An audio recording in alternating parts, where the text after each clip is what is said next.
Uma reviravolta que pôs a extrema-direita no controle da nova Constituição que o Chile pretende aprovar. Uma inversão de situação que ocorre após a esquerda local fracassar na sua tentativa de deixar no passado o legado do ditador Augusto Pinochet. Um quadro que joga a luz sobre um continente que viu ultraconservadores serem derrotados nas urnas, mas que agora lida com a possibilidade de viver um refluxo em alguns de seus países. Eu sou Conrado Corsaletti e este aqui é o Durma Com Essa, o podcast de notícias do Nexo.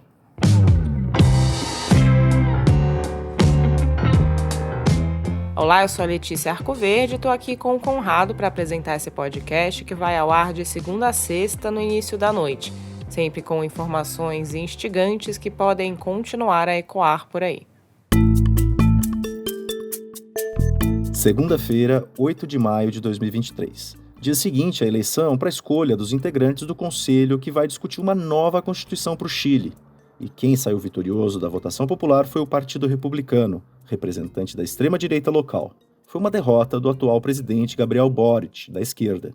O Conselho tem 51 cadeiras e o Partido Republicano vai ocupar 22 delas, muito mais do que as 17 conquistadas pela esquerda governista. Se somar forças com a centro-direita tradicional, a extrema-direita chilena vai comandar com tranquilidade a redação da nova lei máxima do país sul-americano. Lei que vai ser submetida a referendo em dezembro, para que a população chancele ou não o texto. O que o Chile vê hoje é um quadro político invertido, uma reviravolta em relação ao que o país experimentou em 2021. Em maio daquele ano, a população local também escolheu representantes para um conselho constitucional. A esquerda obteve maioria das cadeiras. Era um momento de grande otimismo. Afinal, a Constituição em vigor no país seria substituída. Uma Constituição ainda do general Augusto Pinochet, que tinha comandado um violento regime de 1973 a 1990. O ano de 2021 foi selado pela vitória do Gabriel Boric à presidência. Líder estudantil que despontou politicamente ao comandar grandes manifestações no país em 2011, ele era visto como uma figura capaz de renovar a esquerda sul-americana. O Boric venceu no segundo turno José Antônio Kast, do Partido Republicano, um político de extrema-direita, admirador do brasileiro Jair Bolsonaro e do americano Donald Trump. Kast, que é defensor da ditadura do Pinochet e detentor de um discurso econômico ultraliberal. O político cujo pai tinha relações com o Partido Nazista Alemão. Um político cujo partido, após a derrota de 2 anos antes, está agora com as mãos na caneta para escrever a nova Constituição chilena. E como foi que a política chilena teve esse plot twist? Vale resgatar o que aconteceu no país sul-americano nesses 2 anos que separam a vitória da esquerda sobre a extrema-direita em 2021 da vitória da extrema-direita sobre a esquerda em 2023.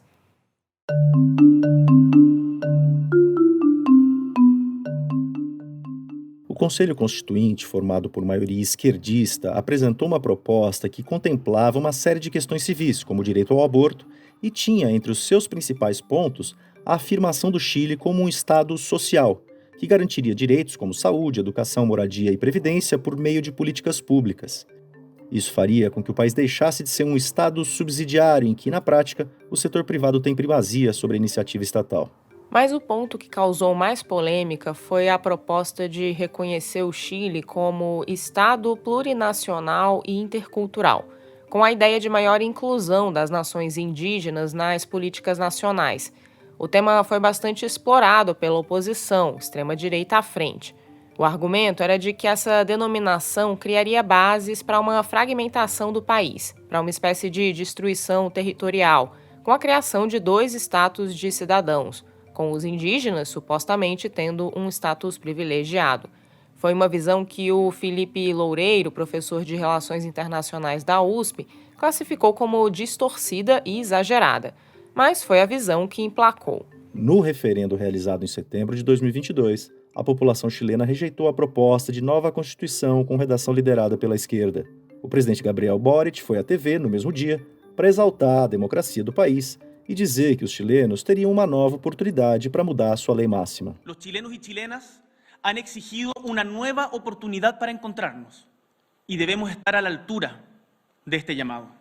Por ello, Nesse discurso na TV, o Boric se comprometia a conduzir um novo processo, junto ao Congresso e à sociedade civil, a fim de que uma nova Constituição fosse elaborada, com um texto que representasse a ampla maioria da população. A uma ampla maioria cidadana. E sei que nisso todos e todas nos vão acompanhar. A derrota da Constituição escrita pela esquerda veio num momento difícil da economia chilena, com inflação em alta. E, para além das contestações ao texto, havia também muitos questionamentos da população quanto à segurança pública do país, assim como uma preocupação bastante explorada pela extrema-direita com o tema da imigração, com muitos setores abraçando um rechaço, por exemplo, aos venezuelanos que chegavam pelo norte do país.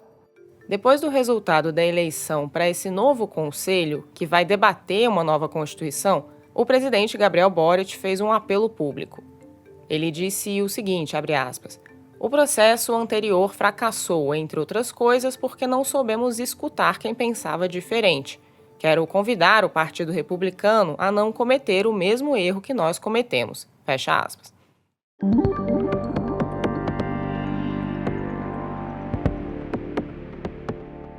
A vitória da extrema-direita sobre a esquerda no Chile representa um refluxo que extrapola as fronteiras do país. Após uma sequência de vitórias da esquerda, o professor de Relações Internacionais da FGV de São Paulo, Oliver Stunkel, vê fortes sinais de que o pêndulo no continente sul-americano, assim como na América Latina no geral, está se movendo agora para a direita. Ele elenca, além do caso chileno, a situação do Gustavo Petro, primeiro presidente da Colômbia alinhado à esquerda que, segundo Stunkel, também foi incapaz de implementar suas principais reformas. Em artigo publicado no jornal O Estado de São Paulo, o professor cita ainda o caso da Bolívia, onde o presidente esquerdista Luiz Arce se mostrou incapaz, nas palavras dele, de conter o que virou a pior crise econômica do país em anos. Na Argentina, que tem eleições presidenciais marcadas para outubro, as chances de derrota do grupo político do presidente Alberto Fernandes, de centro-esquerda, são grandes. A crise econômica local tem impulsionado a candidatura do deputado federal de extrema-direita Javier Milei, um político com discurso histriônico e antissistema. O Javier Milei costuma ser comparado ao Bolsonaro e ao Trump. Ele se define como anarcocapitalista, uma filosofia política ultraliberal que defende a abolição do Estado, o livre mercado e o direito à soberania do indivíduo através da propriedade privada. O discurso do parlamentar é de desprezo à classe política. Ele traz também ainda uma retórica anticomunista, contra a ideia do impacto das mudanças climáticas e também contra o aborto. O fato é que a extrema-direita tem registrado avanços e reveses na América do Sul. Venceu na eleição para elaborar a Constituição no Chile. Tem grandes chances na eleição argentina de outubro. Chegou à terceira colocação na recente eleição do Paraguai com o paraguaio Cubas. Mas também viu o próprio Cuba ser preso em seguida por liderar protestos que diziam ter havido fraude nas urnas sem apresentar provas. Além disso, a extrema-direita já experimentou derrotas após ficar 4 anos no governo, como no Brasil. O extremismo de direita, associado a uma visão liberalizante da economia e a um discurso antissistema, é um fenômeno do nosso tempo. Impulsionados pelas redes sociais, esses políticos anti-establishment cresceram sobre espaços de poder que alternavam antes entre a centro-direita e a centro-esquerda. São políticos que trazem respostas simples para problemas complexos, mas conseguem se comunicar de forma eficiente com a população. Foi assim nos Estados Unidos em 2016, com a eleição do Trump, foi assim em Brasil em 2018, com a eleição do Bolsonaro. Uma vez no governo, deficiências administrativas aparecem se o político não tem projeto. Afinal, é impossível sustentar o apoio da maioria da população apenas elegendo inimigos figadais, reais ou imaginários, ou apelando para pânicos morais. A pandemia de Covid-19, por exemplo, expôs a maneira errática de gerir a coisa pública tanto do Trump quanto do Bolsonaro. Os dois foram derrotados nas urnas em suas tentativas de reeleição, o que não quer dizer que a extrema-direita nos Estados Unidos e no Brasil esteja enterrada. Sua penetração no debate público ainda é significativa e sempre pode fazer com que o jogo vire de novo. O Chile que o diga.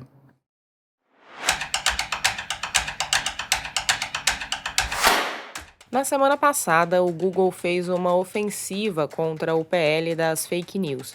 Postou o link contra o texto na página inicial do buscador e divulgou campanha em outras plataformas digitais.